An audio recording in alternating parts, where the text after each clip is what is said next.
நான் வந்து முதல் தலைமுறை பட்டதாரி தான். நான் படித்தது இயந்திர பொறியியல். எனக்கு கிட்டத்தட்ட 31 அரியர்ஸ். யாரும் சொன்னா நம்ப மாட்டீங்க. அப்போ அரியர் இருக்கப்போ நம்ம எப்படி இந்த ஃபீல்டில் போய் அச்சீவ் பண்ண போகிறோம் அப்படின்ட்டு ஏகப்பட்ட குழப்பங்கள்லாம் இருந்துச்சு.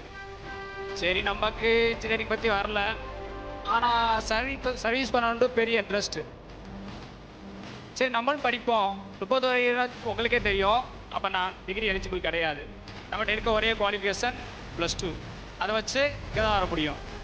படித்தேன், ஃபெயில் ஆகிட்டேன். மறுபடியும் படித்தேன், மறுபடியும் ஃபெயில் ஆகிட்டேன். சரி, என்ன பண்ணுறது அப்படின்னு பார்த்தா, சரி எல்லோரும் நமக்கு தெரிஞ்ச நான் யூடியூப்பில் சர்ச் பண்ணேன் சுரேஷ் அகாடமி. சரி, கிளம்பி போவோம்.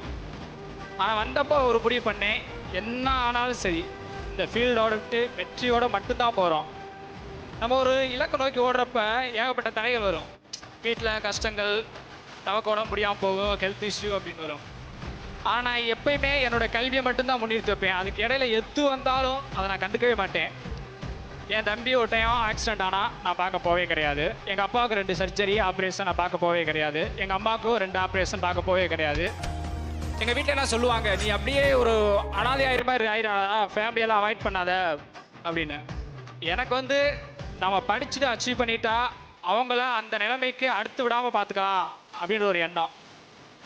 நான் ஸ்பெஷலாக தேங்க்ஸ் சொல்கிறது என்னுடைய அம்மா அப்பா.